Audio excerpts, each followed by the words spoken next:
Hello everyone, कैसे हैं आप लोग। मैं हूं आर एस धोनी। आप देख रहे हैं धोनीज मैथ सॉल्यूशंस। आज के इस वीडियो में हम लोग जो आप लोग का चैप्टर नंबर 10 है, हीरोन्स फार्मूला, उस पर कुछ केस स्टडी बेस्ड क्वेश्चंस को डिस्कस करेंगे। ठीक है, जो हमारी केस स्टडी बेस्ड क्वेश्चन की जो सीक्वेंस हमने शुरू की है उसको हम कंटिन्यू करेंगे। और मुझे उम्मीद है कि अब आप लोगों ने जो है ना इससे जो प्रीवियस लेसन के जो वीडियोस बनाई थी उसको सब देख लिया होगा। और अब अभी तक ठीक है, अब चैप्टर नंबर 10 में चूँकि हम लोग आ चुके हैं। ठीक है, ऑलमोस्ट ये फिनिश होने की कगार पर है आपका पूरा बुक। ठीक है, तो सारे लेसन आपने देख लिए होंगे और अब आप लोगों को काफ़ी अच्छा खासा आइडिया हो गया होगा कि अब केस स्टडी बेस्ड क्वेश्चन को कैसे हैंडल करना है, किस तरह से सॉल्व करना है और इसका क्या ऑब्जेक्टिव है। ठीक है ना, क्या इसके वैरायटी है, क्या क्वेश्चन, कौन से टाइप के क्वेश्चन पूछे जाते हैं इसमें। अगर नहीं देखे हैं तो आप उसको वीडियोस को ज़रूर देखें। ठीक है, वो बहुत इंपॉर्टेंट होने जा रहा है आप लोगों के लिए। क्यों?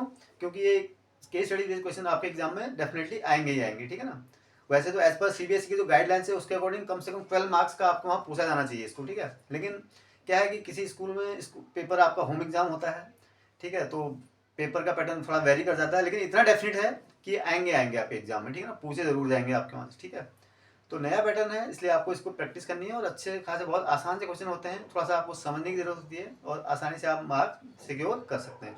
और आगे भी अगले साल आप 10th में जाएंगे तो 10th के बोर्ड में तो आने ही आने हैं। ठीक है ना, तो वहाँ पर भी आपको किस तरीके से इनको अगर वहाँ पर भी हैंडल करना हो, ये आपको अगर पॉलिसी प्रिपेयर रहेंगे तो आपको बहुत आसानी रहेगी। ठीक है ना, वहाँ भी आपको ये फायदा करेगा। ठीक है, पहले तो आप 9th क्लास का सोचिए अभी। ठीक है ना, तो चलिए शुरू करते हैं। और शुरू करने से पहले मैं आपको फिर याद दिलाना चाहूँगा, अगर आपको वीडियो पसंद आती हैं और उससे कुछ आपको फ़ायदा होता है, ठीक है ना, कुछ सीख पाते हैं उससे, अगर वर्थ है, तो आप लोग इस वीडियोस को आप अपने फ्रेंड्स के साथ शेयर करें, लाइक करें। और अभी तक भी अगर चैनल को आपने सब्सक्राइब नहीं किया हुआ है तो चैनल को सब्सक्राइब जरूर करें। ठीक है, चलिए शुरू करते हैं। तो सबसे पहले बताऊंगा कि केस स्टडी बेस्ड क्वेश्चन क्या होते हैं। बेसिकली आप शॉर्टकट में बताएंगे क्योंकि आप लोग इतने लेसन देख चुके हैं, आपको समझ में आ गया होगा। ये एप्लीकेशन पार्ट है मैथमेटिक्स का। इसमें क्या होता है कि एक आपको पैसेज या कोई थीम या कोई कॉन्सेप्ट या कोई इंसिडेंट दिया होता है, उस पर कुछ वैल्यूज़ होती हैं, न्यूमेरिकल वैल्यूज डेटा होती है, उसको हम पढ़ेंगे। अगर उस कॉन्सेप्ट को, उसमें जो भी न्यूमेरिकल वैल्यूज डेटा आता है उसको हम नोट करते जाएंगे। ठीक है ना, और करते फिर क्या करेंगे, नोट करने के बाद हम क्वेश्चंस को स्टार्ट करना, आंसर करना स्टार्ट करेंगे। ठीक है, जैसे कि क्या होता था हिंदी और इंग्लिश में आप लोगों के पैराग्राफ बेस्ड क्वेश्चन होते थे ना, अनसीन पैसेज होते थे, उसको आप पैराग्राफ को पढ़ते हैं, उसके बाद उस आंसर वन बाय वन जो दिए होते हैं उनके क्वेश्चन के आंसर करते हैं। सेम प्रोसेस यहाँ पर भी है। ठीक है ना, आपको क्या करना है, पढ़ना है और जो भी इंफॉर्मेशन है उसको नोट जरूर करना है आपको। और ज्योमेट्री और मेंसुरेशन का अगर क्वेश्चन है तो मैं आपको सजेस्ट करूंगा कि हमेशा मोर देन 99% केसेज में आपको एक रफ स्केच फिगर जरूर बना लेना चाहिए। क्यों? रफ स्केच बनाने से क्या होता है कि चीज़ें आपको आसानी से ग्रास हो जाती हैं, चीज़ें दिखती हैं उसमें। ठीक है ना, कभी कभी क्या होता है आप एनालाइज नहीं कर पाते हैं विदाउट ग्राफ के, विदाउट पिक्चर के, विदाउट डायग्राम के। जैसे ही आप डायग्राम बनाते हैं तो बहुत सी चीज़ें आपके अपने आप ही आपके दिमाग में ऑटोमेटिकली वो पूरा इमेज बन जाती है। ठीक है ना, और उससे चीज़ें आसानी से समझ में आती हैं। तो चलिए शुरू करते हैं। और कभी कभी ऐसा भी होगा कि बहुत से क्वेश्चन में ऐसा होता है कि आपने पैराग्राफ पढ़ा और एक आध क्वेश्चन उसमें आंसर उसका विदाउट पैराग्राफ पर बेस्ड ही नहीं होते, यानी आप उसको इंडिपेंडेंटली भी आंसर कर सकते थे। ठीक है, तो ऐसे केस में आपको कोई टेंशन नहीं लेना है। ठीक है, कोई आप आसानी से आंसर कर सकते हैं। लेकिन यह है कि आपको पैराग्राफ पढ़ना ही पढ़ना है वाले। ठीक है ना, सबसे पहले पैराग्राफ पढ़ेंगे, कोशिश कीजिए कि एक बार पढ़ने में समझ में आ जाए। अगर नहीं आता है तो दोबारा आप उसको फिर एक बार फिर पढ़िए। ठीक है, चलिए स्मार्टली वर्क करना है आपको, प्रैक्टिस करते रहनी है। चलिए पहले पैराग्राफ पढ़ते हैं। पैराग्राफ कहता है, ये जो थीम है, अ फार्मर हैज और triangular field with sides of length 150 meter, 130 meter and 140 meter. ठीक है, एक फार्मर के पास क्या है, कोई ट्रायंगुलर फील्ड है। ठीक है, he wants to fence his field to keep his livestock protected from wild animals. ठीक है, जो कि हम जनरली फेंसिंग करते हैं घरों की, किसी भी अपना प्रॉपर्टी के हर कोई फेंसिंग करता है। ठीक है ना, प्रोटेक्शन के लिए। The rate of ploughing is ₹150 पर मीटर। अब फील्ड है, देखो उसको पहले तो फेंस कर रहा है, अगर अंदर प्लोइंग भी करेगा, उसमें कुछ सोइंग भी करेगा, कुछ बोएगा। ठीक है ना, और उसमें फसल दुनिया भर की हार्वेस्टिंग होती है जब प्लॉट होता है तो आपके पास। ठीक है, तो क्या करता है, तो रेट ऑफ प्लोइंग जो है उसका, उसको खर्चा जो पड़ता है ₹50 per square meter and rate of fencing is ₹200 per metre. ठीक है ना, फेंसिंग और प्लोइंग में फर्क है ना। In case of fencing what do we calculate, we calculate the perimeter, length. Fencing क्या है, लेंथ है। ठीक है ना, एंड प्लोइंग के केस में यू फाइंड द एरिया। ठीक है, एरिया आप निकालते हैं प्लोइंग के केस में। ठीक है, तो दोनों में थोड़ा सा फर्क है। तो फेंसिंग का जो रेट है वो है कितना बेटा 200 रुपीज़ पर मीटर, एंड जो फ्लोइंग का रेट है वो क्या है ₹50 पर मीटर। ठीक है, चलिए ठीक है। Now answer the following question. यहाँ तक आपने इन्फॉर्मेशन पढ़ ली। ठीक है, तो बस दो ही चीज़ इसमें इंपॉर्टेंट है, एक तो क्या है ट्रैंगुलर वो है, ट्रैंगल है, फील्ड है, उसकी लेंथ साइड्स की दी हुई है आपको। ठीक है, एक तो ये हो गया। दूसरा क्या है, तो रेट ऑफ फ्लोइंग और रेट ऑफ फेंसिंग आपको दिया हुआ है। ठीक है, तो ये आपको इंपॉर्टेंट, ये आप बेसिकली आपके लिए यही इंपॉर्टेंट है। ठीक है, चलिए आंसर करते हैं। अब क्या है, क्वेश्चन पढ़ते हैं और उनको आंसर करना स्टार्ट करते हैं।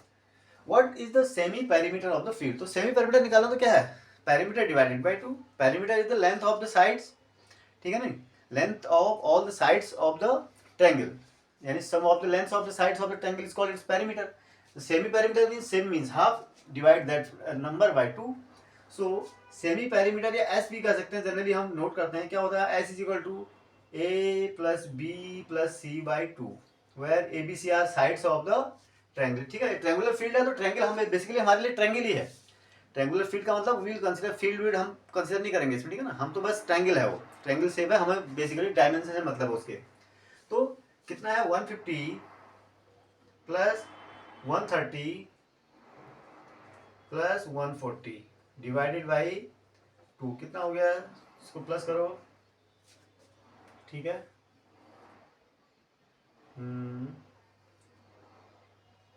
420 upon 2, 210 metre.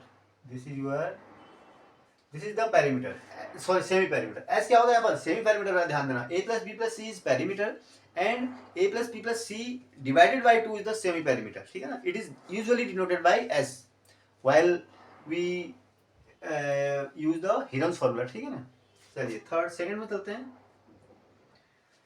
What is the cost of fencing the field? Fencing the field का कॉस्ट निकालना है तो आपको पहले टोटल पेरीमीटर निकालना पड़ेगा। तो पेरीमीटर कितना हो जाएगा बेटा, पेरीमीटर मीन सेमी पेरीमीटर निकाला ना हमने, पेरीमीटर अभी आपने जोड़ा तो पेरीमीटर। देखो फेंसिंग की कॉस्ट निकालने के लिए आपको कितना फेंसिंग करने के लिए पेरीमीटर की लेंथ, पेरीमीटर पहले पता होना चाहिए ना।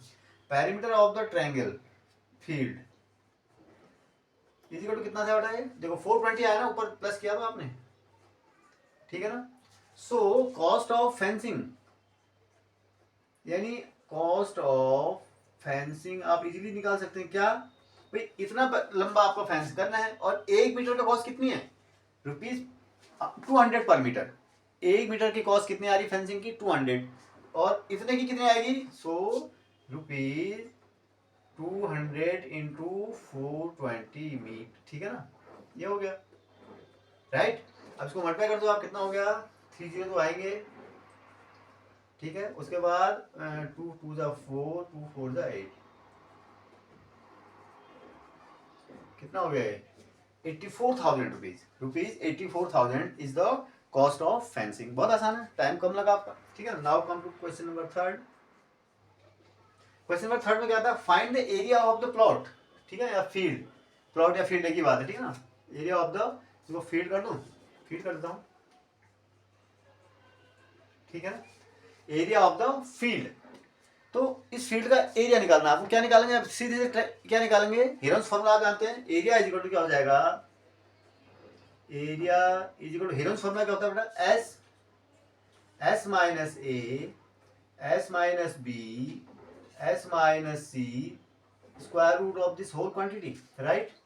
Now substitute the values of S and A B and C, बस आपका आंसर निकल आया। एस कितना है, देखो S you just found in part 1, it is 210, it is your 210 minus a is what 150, right। कुछ भी ले सकते हो एबीसी में। ठीक है, एबीसी कैन बी इंटरचेंज, ऐसा कुछ नहीं होता कि एक को हम यही साइड लेंगे 150, any side you can take as A और बी और C, right. ABC and 210 minus 140, दूसरी साइड 140 है, 210 माइनस 130, तीसरी साइड 130 है, इनटू इसका whole square root of this whole, right. अब इसको आपको सिंप्लीफाई करना है, बस इसमें थोड़ा सा इंपॉर्टेंट है, सिंप्लीफिकेशन आपका इंपॉर्टेंट है। ठीक है ना, इज इक्वल टू, देखो कितना हो गया, 200 में 0 माइनस 0 कितना हो गया है, 60, राइट। कितना हो गया, 60 हो गया, ये कितना हो गया 70, ये कितना हो गया 80, ठीक है ना, ये हो गया 80। बस इसको आपको सिंप्लीफाई करना है, this is your metre square में आएगा। अब सिंप्लीफिकेशन का तरीका क्या है पता है, इसको आप फैक्टराइज कर लो, प्राइम फैक्टराइजेशन करोगे तो बहुत आसानी से निकल आएगा आपका, ठीक है ना। तो बहुत आपको इसको सिंपली क्या करना है, प्राइम फैक्टराइजेशन करना है, ठीक है।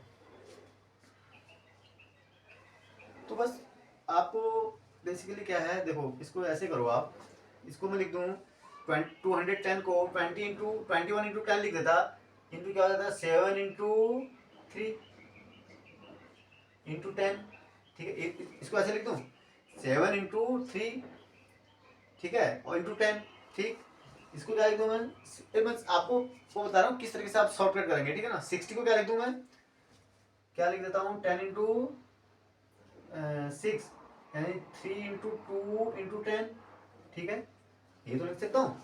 70 को क्या लिख दो बेटा 7 इंटू 10, ठीक है ना, कोई दिक्कत ना हो। 80 को क्या लिख दूँ मैं 8 इंटू 10, तो 8 का मतलब 2 इंटू 2 इंटू 2 इंटू 10, बस हो गया आपका। यहाँ से आपको सिंप्लीफाई करना कैसे करेंगे, देखो आप पेयर में आप निकालते रहो, ये आपका सबसे आसान तरीका। देखो पहले 10 देखो 1 2 3 4 10 है, 4 10 का मतलब बाहर आएंगे तो 2 10, इसका मतलब 10 इंटू 10, ठीक है ना। अब देखो 3 कितने हैं यहाँ पर, 3 1 2, और कोई है नहीं तो 1 3 वही बाहर आ गया, ठीक है। 7 देखो 1 और कोई है 2 और कुछ नहीं है, 7 तो 1 7 बाहर आ गया। 2 देखो 2 कितना है 1, ठीक है, 1 2 3 4, 4 में से 2 10 बाहर आ गए, 2 into 2, this is your answer. बस कैलकुलेट करना आपको, कितना हो गया देखो 4 और 4 4 7 जा 28, 28 और 3 कितना हो गया 84, 84 इंटू 100, यानी कितना हो गया है 8400 मीटर स्क्वायर, ठीक है ना। This is your answer 84 square 8400 is meter square is your answer, area of the field. ये थोड़ा सा आपको लंबा पड़ेगा, लेकिन क्या है ऊपर के क्वेश्चन तो शॉर्ट में है ना, तो ओवरऑल टाइम आपका उतना ही लगेगा, ठीक है ना। This is the area. Now find the cost of flowing the cost, flowing the field क्या हो गया, आप तो ये बहुत आसान है, कोई दिक्कत है इसमें, तो यहाँ लिख दो इसको। और पार्ट जो हो गया क्या होगा, कॉस्ट ऑफ फ्लोइंग क्या हो जाएगी बेटा, cost of flowing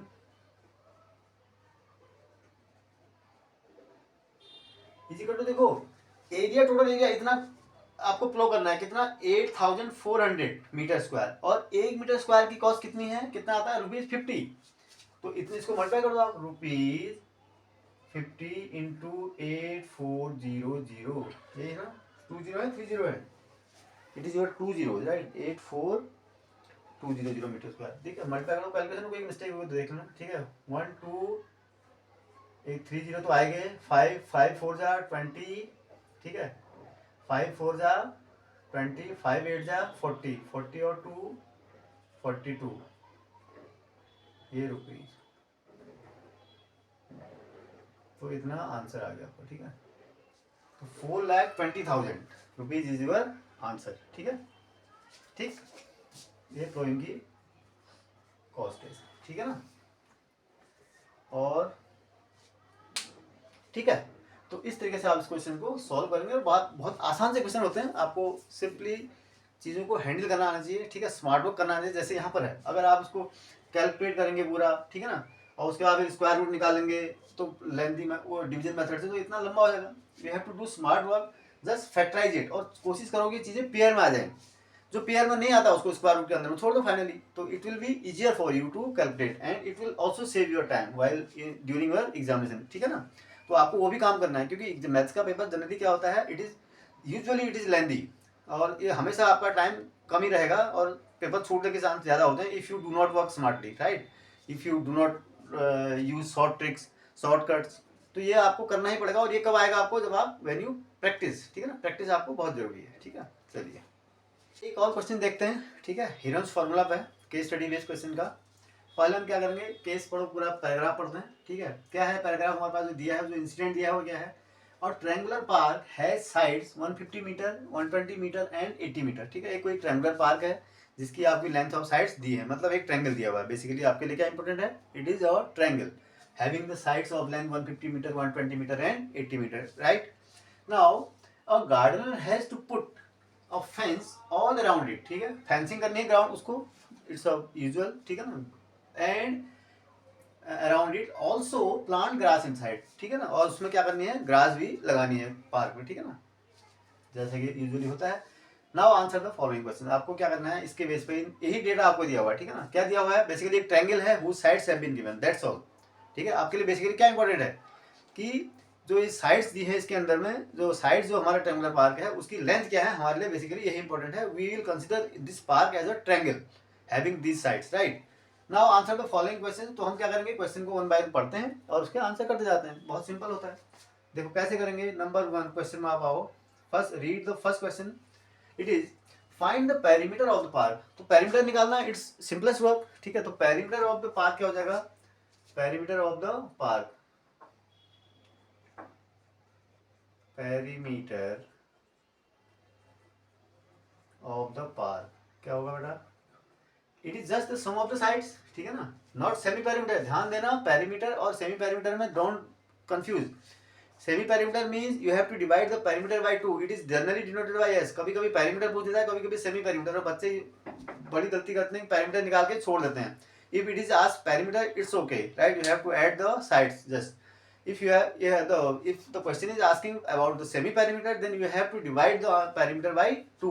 It is usually denoted by s. जो s होता है हमारा ह्यूमन्स फॉर्मूला, वो सेमी पेरीमीटर होता है, इस बात का ध्यान देना। ठीक है, तो perimeter of the park is equal to क्या हो जाएगा बेटा, 150 meter plus 120 meter plus 80 meter. यही तो है ना, इनको आप सम कर दो, कितना हो गया, 120 और 80 कितना हो गया बेटा, 200, 200 और ये 350 मीटर हो गया। This is the answer. 350 meter is the your answer for first part. Now come to second part.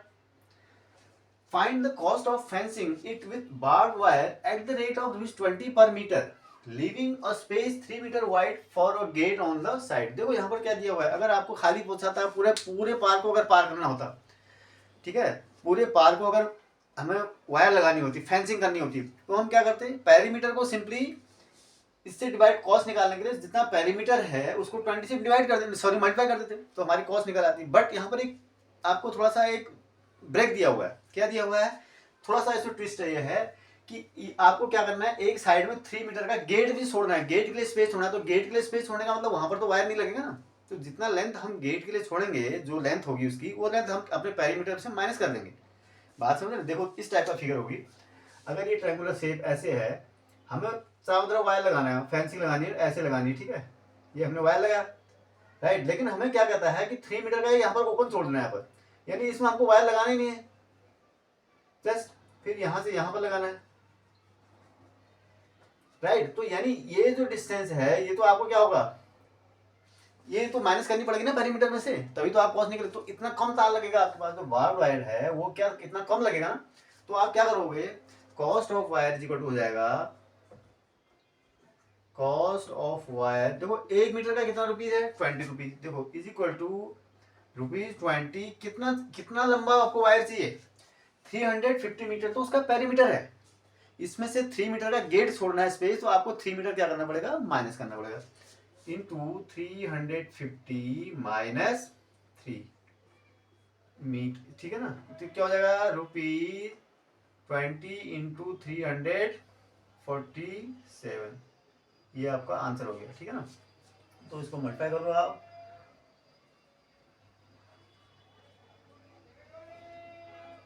₹6940 is your correct answer, ठीक है ना। तो इतना आपका आंसर आना चाहिए, ठीक है ना। चलिए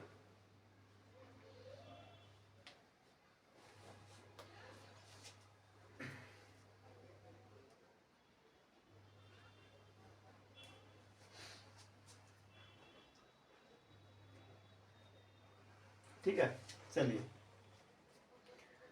now come to part third.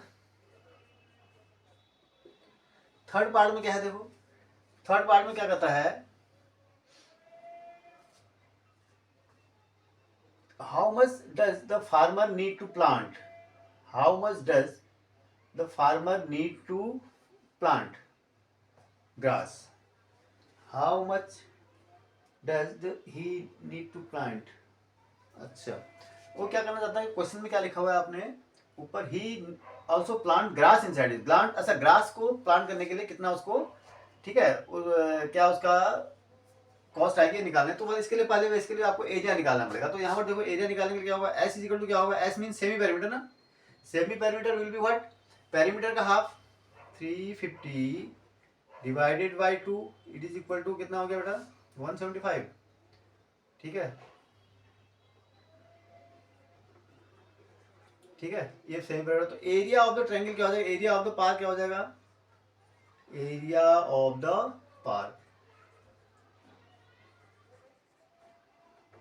कितना हो जाएगा 175, एस देखो फॉर्मूला लिख देता हूँ मैं एक बार, ठीक है, क्या होता है S, S minus A, S minus B, S minus C पूरे का स्क्वायर रूट, राइट।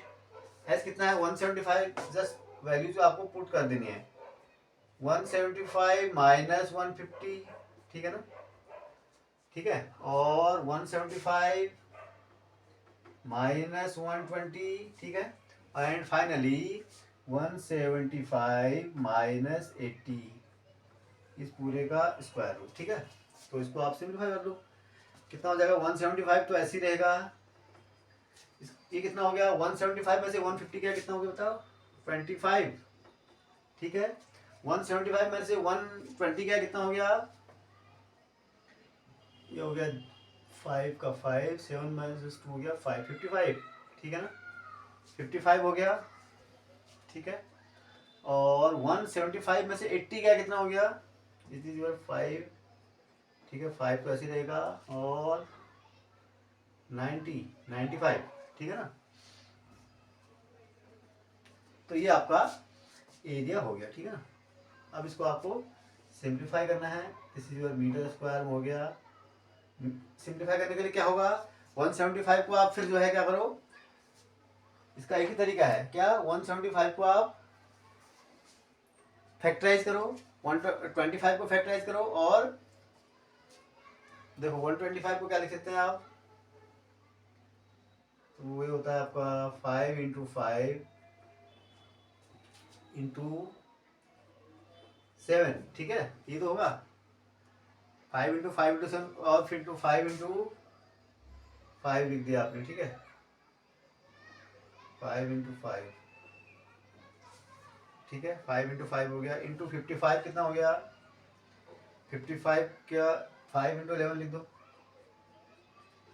इंटू 95 का 5 इंटू 19,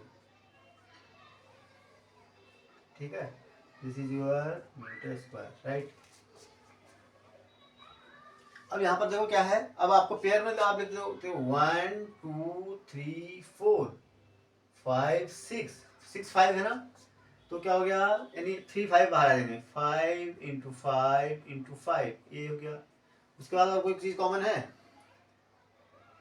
और फिर 7 नहीं है, 7 तो नहीं है, 7 11 19 और तो कुछ नहीं होता ना, तो इसको मल्टीप्लाई कर दो आप, तो 11 तो 7 इंटू 11 इंटू 19, इसको आप ऐसे ही रहने दो, स्क्वायर रूट के अंदर में ही रहेगा, ठीक है ना, इसको छोड़ दो ऐसे ही, आप जो भी आता है आपको उसको सॉल्व करके निकालो, ठीक है। अब आपको इसको क्या करना है, अब आप चूंकि आप इसको तो कैलकुलेट कर नहीं पाओगे, तो इसको आप ऐसे वहीं रहने दो, ठीक है ना, कितना हो जाएगा ये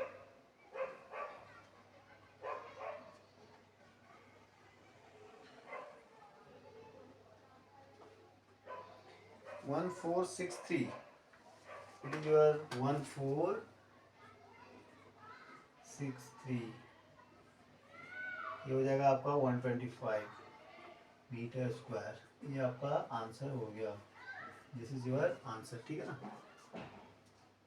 ठीक है, ये एरिया हो गया आपका, ठीक।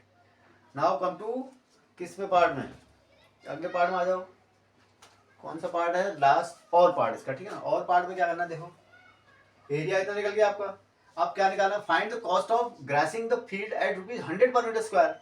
अब इसकी जरूरत तो आपको पड़ेगी नहीं, ठीक है ना, इसको आपको मिटा दो, इसको ऐसा जरूरत नहीं है, ठीक है। अब देखो और पार्ट को कैसे करेंगे।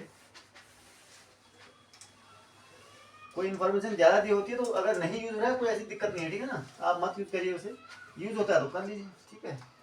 तो और पार्ट को अगर मैं सॉल्व करूँ, find the cost of grossing the field at ₹100, तो एरिया इतना निकल गया, तो टोटल कॉस्ट ऑफ ग्रासिंग हो जाएगा, कॉस्ट ऑफ ग्रासिंग कितना हो जाएगा देखो,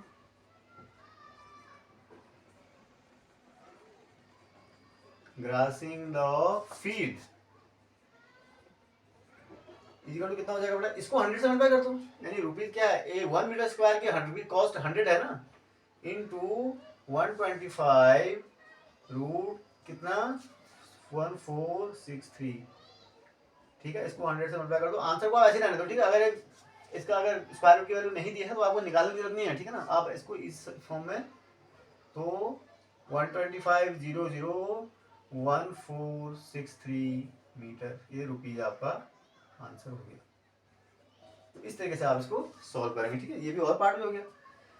तो ये एक जस्ट डेमो थे, ठीक है। आपको प्रैक्टिस करनी है और आपको स्मार्ट वर्क करना है, और ये स्क्वायर रूट निकालने में जनरली हीरोन्स फॉर्मूला में बच्चों को दिक्कत आती है, ठीक है। तो इसका बेस्ट तरीका वही है कि आप उसको प्राइम फैक्टराइजेशन कर लो, और जो पेयर में जो है उनको फैक्टर्स को बाहर करते रहो स्क्वायर रूट से, ठीक है। तो स्क्वायर रूट आपका इजीली निकल आता है।